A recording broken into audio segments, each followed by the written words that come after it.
Disney's Adventure Stories.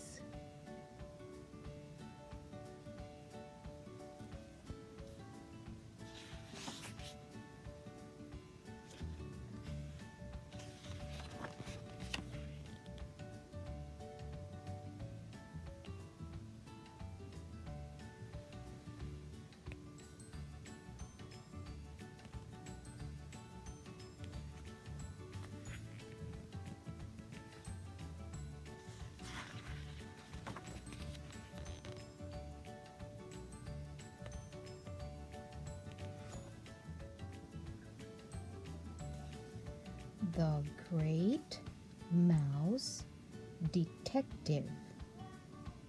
Basil saves the day.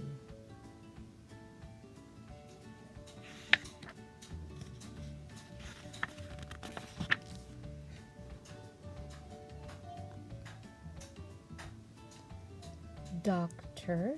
David Q.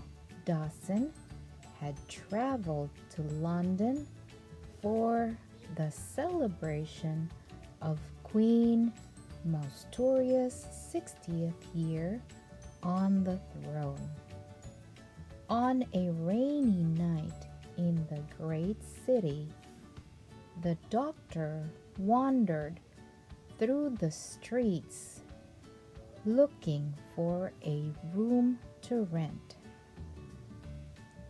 Suddenly, he heard the sound of weeping.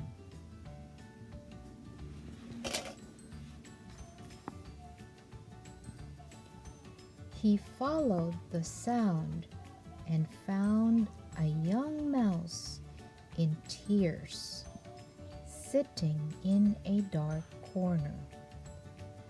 Dr. Dawson hurried over to her aid. The little mouse's name was Olivia Flaversham. "I'm trying to find Basil of Baker Street," she explained. She handed Dr. Dawson a newspaper clipping of an article about the Great Mouse Detective.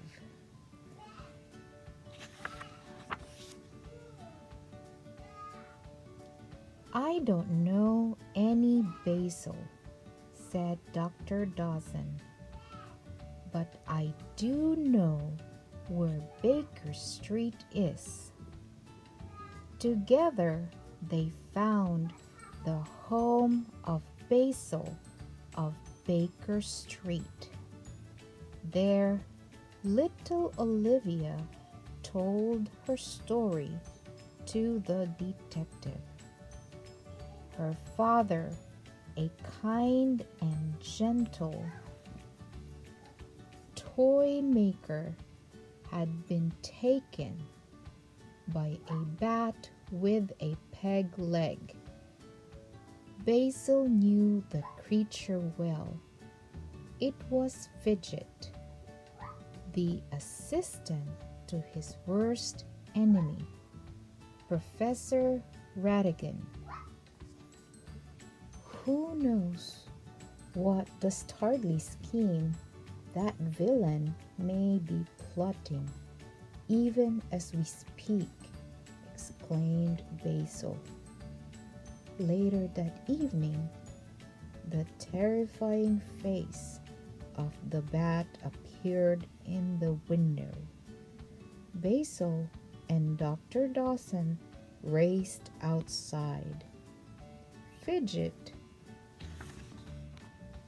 was gone, but the mice found his hat lying in the street. It was just the clue they needed to track Fidget. The detective found his friend Toby, a basset hound. Toby sniffed the hat and carried the mice through the streets of London to a toy shop.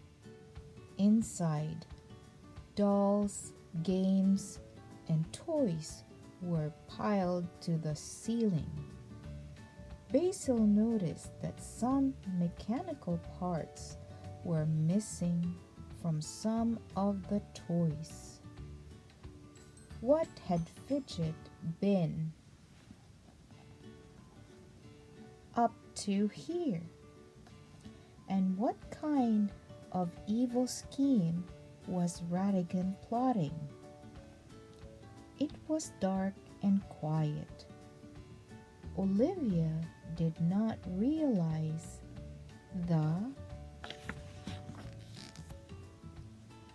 danger she was in. She wandered over to a pretty doll cradle. Curious, she peeked inside. Suddenly, Fidget jumped out at her. He stuffed Olivia into a bag and raced toward a window in the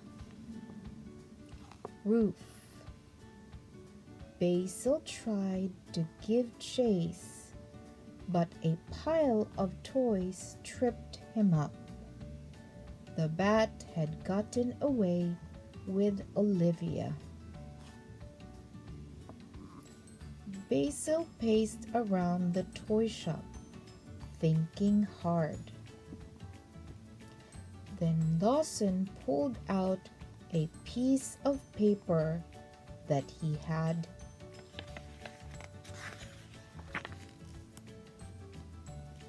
discovered earlier. Fidget had left it behind. Back at Basil's house, they did several experiments and found that the paper had salt water and coal dust on it. Aha! Radigan's hideout had to be near the river front. Dressed in disguises, Basil and Dawson made their way to a tavern near the harbor. Before long, Basil spotted Fidget. Quickly, Basil and Dr. Dawson followed him through a series of drainage pipes to Radigan's secret lair. "Surprise!" yelled Radigan and his men. Basil had walked right into his trap.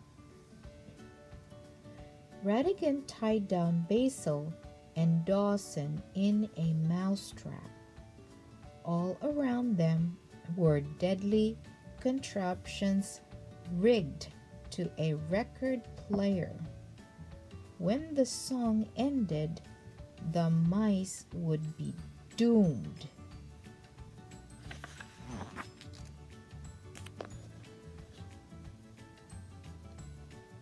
"It was my fond hope to stay and witness your final scene," said Radigan. "But you were 15 minutes late, and I do have an important engagement at Buckingham Palace." As Radigan flew off in a blimp, Basil began to think hard. He calculated the angles and the timing of the trap. By setting it off early, the mice were soon free. Without a moment to lose, they found Olivia and raced to Buckingham Palace after Radigan. There, they discovered what he was up to. With the toy parts Fidget had stolen, Radigan had forced Olivia's father, the toy maker, to build a robot that looked and talked just like Queen Mostoria. Then Radigan had captured the real queen. Now there was a huge crowd.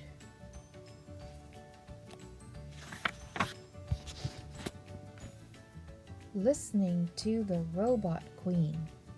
The robot was telling the queen's subjects that she was naming a new royal consort, Ratigan.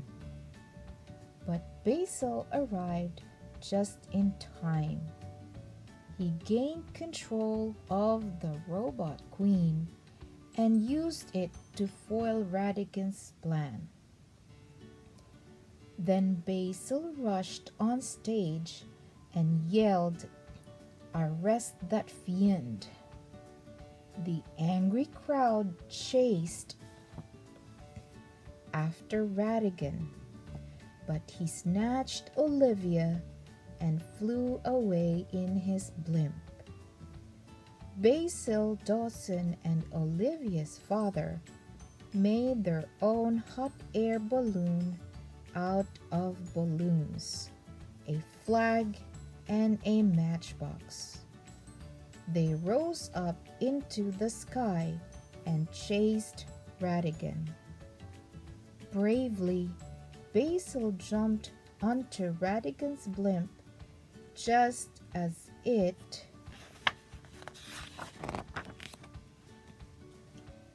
crashed into Big Ben, the giant clock tower.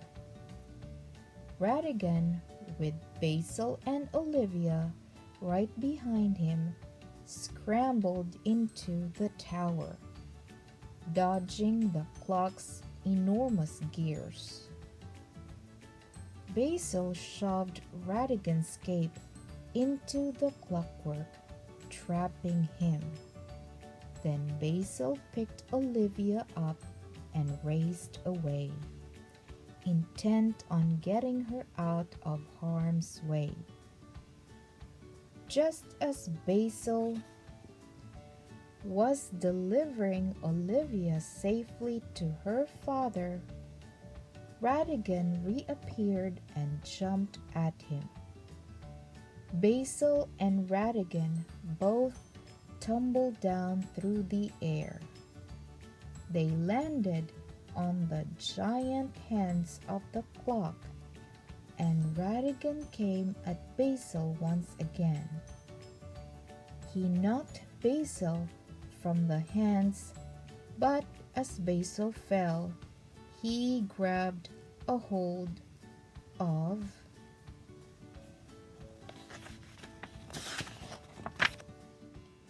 the blimp wreckage. Basil hung on for dear life. Bong! Bong! The clock chimed the hour.